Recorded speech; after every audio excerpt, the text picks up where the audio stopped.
नमस्कार साथियों, स्वागत है आप सभी का इस पॉइंट के यूट्यूब चैनल पे। और फ्रेंड्स, आज के यानी कि 9 फरवरी 2021 के द हिंदू संबंधित कुछ प्रमुख आर्टिकल और उनसे जुड़े कुछ प्रमुख एस्पेक्ट को हम लोग डिस्कस करने वाले हैं। और आज के इस टर्म में हम जिन जिन आर्टिकल्स पे उनके फैक्ट्स के बारे में, उनसे जुड़ी कुछ महत्वपूर्ण बातों के बारे में जानकारी लेने वाले हैं, उन आर्टिकल्स का एक छोटा सा ओवरव्यू हम सबसे पहले लेते हैं।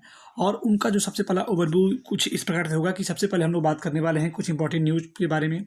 इसके बाद दो न्यू टर्म जो कि हमारे प्राइम मिनिस्टर के द्वारा यूज किए गए हैं, इनके बारे में हम लोग समझेंगे कि ये दोनों न्यू टर्म्स क्या हैं। इसके बाद नेशनल ग्रीन ट्रिब्यूनल यानी कि एनजीटी के बारे में छोटा सा यूनिक इन्फॉर्मेशन आया हुआ है, इसको हम लोग जानेंगे। ट्रबल्स माउंटेन जो कि एडिटोरियल पेज का एक इंपॉर्टेंट आर्टिकल है, उसके बारे में उसके बेसिक एस्पेक्ट को हम लोग डिस्कस करेंगे। और एक नया लेबर कोड के बारे में आता न्यूज़ में बातें चल रही हैं, इसको हम लोग समझेंगे। कर्नाटका, कोविशील्ड और हेल्थ केयर, इन तीनों पे छोटी छोटी इन्फॉर्मेशन हमें देखने को मिल रही है। और फाइनली इन्वायरमेंट पे जो बजट से संबंधित बातें कही जा रही हैं, छोटी सी टीका टिप्पणी की जा रही है, उसको हम लोग डिस्कस करेंगे। और फाइनली देखेंगे आज के द हिंदू बेस्ट क्वेश्चन को। तो फ्रेंड्स, बिना देरी किए स्टार्ट करते हैं आज के इस बेहतर और इम्पोर्टेंट सेशन को।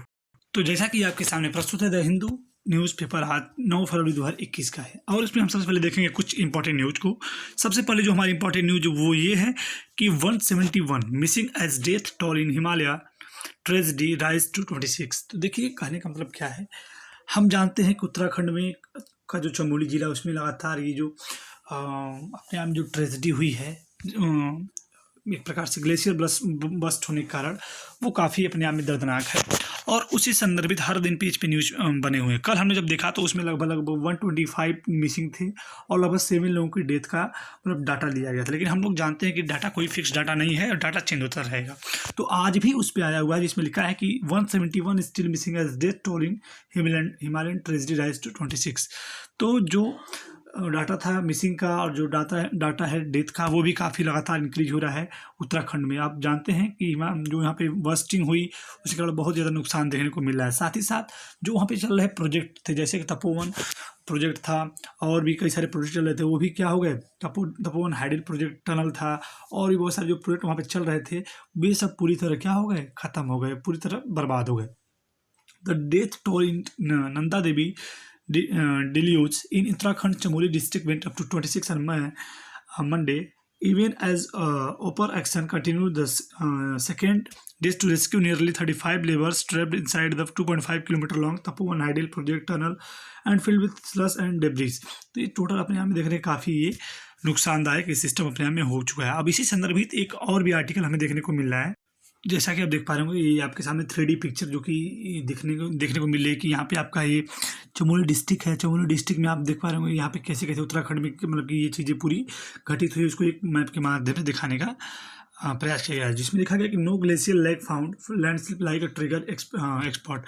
तो एक्सपर्ट वहाँ पे लगातार इसकी छानबीन कर रहे हैं और छानबीन के अंदर तो वो ये कह रहे हैं कि जो ये हुआ है ग्लेशियर बस्ट के कारण नहीं हुआ, बल्कि ये क्या हुआ है, कोई बड़ा सा मतलब कि बर्फ़ का पहाड़ था, उसके टूटने के कारण और पानी बन के नीचे आने के कारण ये पूरी घटना का मतलब अंजाम देखने को मिल रहा है। तो जो भी इसके संदर्भित नुकसान हुए, जान माल दोनों के जो नुकसान हो रहे हैं, उसके संदर्भित आप इसको पढ़ सकते हैं। जो हाइड्रो पावर प्रोजेक्ट थे वो क्या हो गए, और भी कई सारे थे वो कैसे हो गए, और वहाँ पे कितने लोग मिसिंग हैं। मतलब हर दिन ये डाटा इस पे आते अब रहेंगे। अगला जो इम्पोर्टेंट हमारा जो न्यूज़ है, उसके अंतर्गत हम लोग जानते हैं प्राइम मिनिस्टर ने कुछ कहा है फार्मर्स से कि वे पहले इसको मतलब कि इम्प्लीमेंट होने दें इस रूल को, इस फार्म्स लॉ को। इससे अगर कोई भी नुकसान होता है तो वैसे नुकसान कोई गुंजाइश नहीं है। और साथ ही साथ अगर हम बात करें तो उन्होंने ये कहा है कि जो MSP है यानी कि मिनिमम सपोर्ट प्राइस जो है, वो भी क्या ख़त्म नहीं की जा रही है। इसलिए पहले आप इस नियम को समझें। हमारी तरफ से यही गुजारिश रहेगी कि आप इसको पहले समझें, फिर ऐसा करके गवर्नमेंट जो है जो भी कर रही है बेहतर कर रही है, इकोनॉमिक कंडीशन को बेहतर करने के लिए सारे कदम वो उठा रही है। और इन्हीं सब के दरमियान जो फार्म प्रोटेस्ट हो रहे हैं, उसी के अंतर्गत जो प्राइम मिनिस्टर है उन्होंने 2 न्यू टर्म्स को दिया है, जिसके अंतर्गत हम लोग जानेंगे वो दोनों टर्म्स क्या है। तो prime minister Narendra Modi on Monday coined 2 terms, आंदोलनजीवी, professional protester and foreign destructive ideology यानी कि FDI। ये 2 वर्ड उन्होंने यूज किया हुआ है। ये उन लोगों के लिए है जिन्होंने मतलब कि प्रोटेस्ट लगातार कर रहे हैं, जैसे कि फॉरेन प्रोटेस्टर्स, एक प्रकार से फॉरेन डिस्ट्रक्टिव आइडियोलॉजी जो विचारधारा के हैं, और दूसरी बात जो आंदोलनजीवी है, मतलब कि जो किसी भी प्रोटेस्ट में तुरंत लगातार एकाएक बिना कुछ जाने हुए उसमें शामिल हो जाते हैं और उसको लगातार बढ़ाने का प्रयास करते हैं। तो इसी संदर्भित एक और आर्टिकल हमें देखने को मिल रहा है, तो उसमें आप देख पा रहे होंगे लिखा है मोदी सीज आंदोलनजीवी and new kind of FDI. तो एफडीआई का एक नया काइंड का है जिसमें फॉरेन डिस्ट्रक्टिव आइडियोलॉजी है और आंदोलनजीवी, इन दोनों टर्म्स का यूज किया गया है प्राइम मिनिस्टर मोदी जी के द्वारा। तो इसको आप देख सकते हैं, थोड़ा इसको तैयार रख सकते हैं क्योंकि आने वाले समय में इस पर डिस्कशन भी हो सकता है। अगला जो इंपॉर्टेंट न्यूज है उसमें आप देख पा रहे होंगे लिखा है new labour code to allow 4 days work week. देखिए नया जो लेबर कोड बिल मतलब आने वाला है उसके अंतर्गत कुछ बातें कही जा रही है, जिसमें लिखा है कि the new code set to be implemented soon, जल्दी से इम्प्लीमेंट होने वाला है, would provide companies and flexibility of reducing the numbers of working days to 4 days a week and provide free medical checkups and workers through the employees state insurance corporation। तो एक चीज़ें मतलब कही जा रही है पिछले मंडे को कि जो काम करने वाले मजदूर हैं उनके लिए काफ़ी सहूलियत देखी जाएगी और सप्ताह में केवल उनको बेसिकली 4 दिन ही उनको वर्क करना है। उसके बाद भी कंपनी का ये पूरी जिम्मेदारी होगी कि वो उनका फ्री मेडिकल चेकअप कराएंगे और साथ ही साथ जो उनका बेसिकली इंश्योरेंस होगा और जो भी सब मतलब हर चीज़ें मतलब उनको बेहतर तरीके से उनको भी मतलब किया जाएगा इस लेबर कोड के अंतर्गत। बात करें यदि नेक्स्ट आर्टिकल की तो उसमें आप देख पा रहे हो लिखा है troubled mountains the Uttarakhand glacier burst should prompt a review how to Himalayan are treated. तो इसमें भी वही बातें कही जा रही है जो कि हमने अभी जस्ट पढ़ा, जिसमें उत्तराखंड में जो चमोली ज़िले में पूरा मतलब कि ये ट्रेजेडी हमें देखने को मिले, जिसमें बहुत सारे लोग मिसिंग हो गए, बहुत सारे लोगों की डेथ हो गई, अभी भी लगातार रेस्क्यू जारी है। तो लैंडस्लाइड हो या जो भी है ग्लेशियर है या जो भी चीज़ें हुई अपने आप में काफ़ी दर्दनाक थी और 2013 की जो इतिहास है उसको आप सभी लोग जानते होंगे। तो संदर्भित उसी जैसे भी ये घटना को उससे भी जोड़ के देखा जा रहा है। तो इसी संदर्भित माउंटेन किस प्रकार ट्रबल कर रहा है और उसकी क्या एक्टिविटी है, इन्हीं सब बातों का डिस्कशन इस पूरे आर्टिकल में हमें देखने को मिल रहा है। अगला जो हमारा नेक्स्ट एडिटोरियल का इंपॉर्टेंट आर्टिकल, उसमें कुछ नई बातें तो नहीं लिखी, लेकिन आप इतना देख सकते हैं कि उसमें जो है first step in journey to universal health care. तो जो यूनिवर्सल हेल्थ केयर है, यानी क्योंकि हम जानते हैं कि जो कोविड-19 है उसने संपूर्ण विश्व की जो हेल्थ सिस्टम है उसकी पोल पूरी तरह क्या कर दी है, खोल के रख दी है। और साथ ही साथ इंडिया में भी काफ़ी समस्याएं इससे हमें देखने को मिली है और इंडिया इसके लिए अलर्ट भी है। और हम जानते हैं कि इंडिया का जो अब की बार जो बजट हुआ है वो बजट के अंतर्गत क्या कहा गया है, आप काफ़ी मात्रा में हेल्थ सिस्टम पर फोकस किया गया है, जिससे भविष्य में आने वाली कोई भी समस्या हो तो उससे निपटा जा सके। तो इसी संदर्भित लिखा है कि the union ministry of health and family welfare budget of 2021 and 2022 73,932 crore सा 10.2% इंक्रीज है। तो लगभग जो हेल्थ सिस्टम में हर साल जो बजट में सिस्टम होते थे उससे लगभग 10.2% अधिक अब की बार बजट में इन्वेस्ट किया जा रहा है और पूरी तरह मतलब कि 73,932 करोड़ रुपए का हेल्थ सिस्टम पर भी फोकस किया जा रहा है। और हेल्थ सिस्टम पे फोकस भी होना चाहिए क्योंकि कंट्री में आने वाले समय में कोई समस्या है या किसी भी विश्व के किसी भी देश में भी समस्याएं हो सकती हैं, उस देश का जो मेडिकल फैसिलिटी सिस्टम है वो बेहतर होनी चाहिए और उसमें इन्वेस्टमेंट की भी क्या है काफ़ी हद तक जरूरी होना चाहिए। यहाँ पर आप नेक्स्ट आर्टिकल की अगर बात करें तो इसमें लिखा है a budget not for the environment. तो बजट के बारे में इसमें बात की गई है, थोड़ा सा बजट की बेसिक एस्पेक्ट को डिस्कस किया जा रहा है कि 1991 when the finance minister Manmohan Singh ushered in economic reforms that catapulted in the India into the global economy, I had asked him how he मतलब ये जो राइटर है उनके बारे में राइटर जो है कुछ बता रहे हैं और ओवरऑल इस पूरे आर्टिकल में ये कहा जा रहा है कि इस जो अब की बार जो बजट पास हुआ उसमें इन्वायरमेंट पे बहुत मतलब ज़्यादा फोकस नहीं देखने को मिल रहा है इस बजट के अंतर्गत। तो जबकि मतलब इसके हेडिंग से आप देख पा रहे हो लिखा a budget not for environment. तो इस बजट में काफ़ी कुछ चीज़ें इन्वायरमेंट के लिए नहीं की गई हैं, मतलब कि इन्वायरमेंट पे बहुत ज़्यादा फोकस नहीं किया गया है।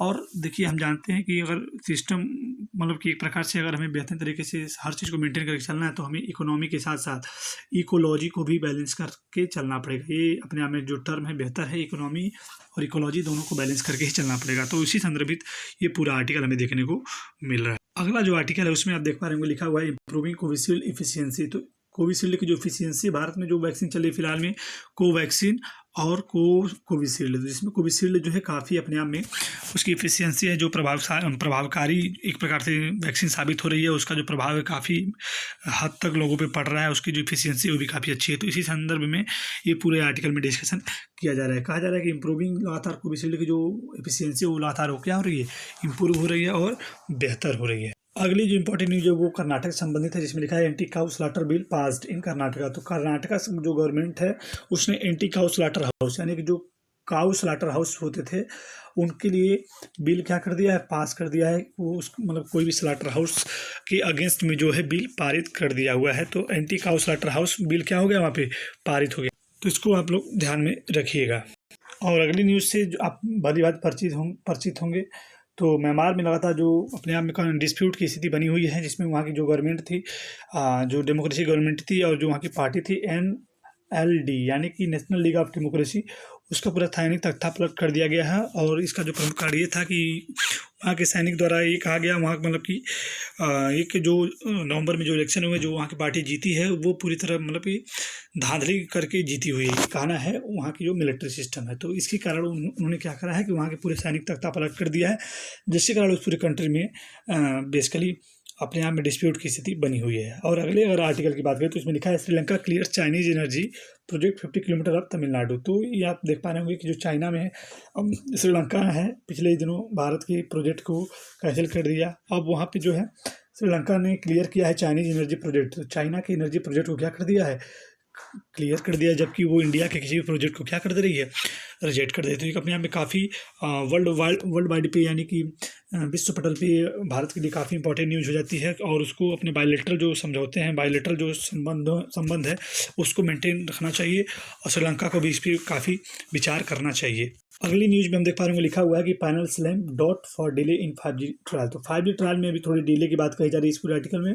ओवरऑल हमको इतना जानना है कि इस साल के अंत तक या फिर अगले साल की शुरुआत तक 5G नेटवर्क का ट्रायल शुरू हो सकेगा, जो कि थोड़ा लेट हो रहा है। अगली जो इंपॉर्टेंट न्यूज़ जो इसमें लिखा है कि DDA civics bodies are accountable for illegal use of park. तो जो पार्क का इलीगल यूज हो रहा है, उससे संबंधित जो NGT है यानी नेशनल ग्रीन ट्रिब्यूनल है, उसने क्या कर दिया है, दिल्ली जो DDA को क्या कर दिया है, नोटिस भेज दिया है, या फिर एक प्रकार से इसको कंट्रोल करने के लिए नोटिस भेज दिया है। यानी कि वो उसके लिए अकाउंटेबल होगा, और जो भी इलीगल यूज हो रहे हैं उसको वो क्या करे, प्रिवेंट करे, रोके। तो हम लोग समझते हैं इस आर्टिकल में कि NGT क्या होता है छोटे से परिदृश्य में।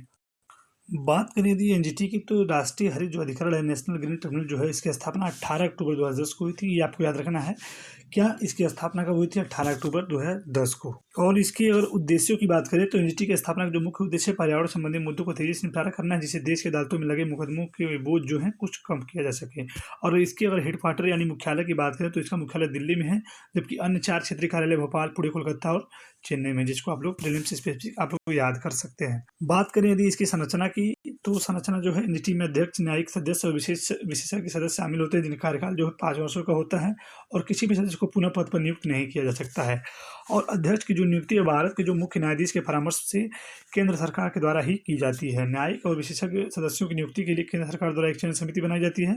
देखिए, कम से कम अगर बात करें तो यह आवश्यक है कि अधिकरण में कम से कम 10 और अधिकतम 20 पूर्णकालिक सदस्य, न्यायिक सदस्य और विशेषज्ञ क्या हों, शामिल हों। तो थोड़ा सा बहुत ज़्यादा इंपॉर्टेंट तो नहीं है, लेकिन थोड़ा सा आप इसको एक ओवरव्यू अपना रखिएगा और इसके बेसिक एस्पेक्ट को भी तैयार रखिए। तो आई होप आज का सेशन आप सभी के लिए हेल्पफुल रहा होगा और आपने NGT के बारे में सभी एस्पेक्ट समझ लिए होंगे। तो फ्रेंड्स, आज के सेशन में इतना ही। अगले दिन फिर मिलेंगे, तब तक के लिए बाय बाय, नमस्कार और टेक केयर। और आज के अगर द हिंदू बेस्ट क्वेश्चन की बात करें तो आप सभी लोग राइट ऑल अबाउट NGT यानी NGT के बारे में 100 वर्ड्स में लिखने का प्रयास करेंगे, और उसके बेसिक एस्पेक्ट को, सारे एस्पेक्ट को लिखने का और समझने का भी प्रयास करेंगे। तो आज के लिए इतना ही, नमस्कार।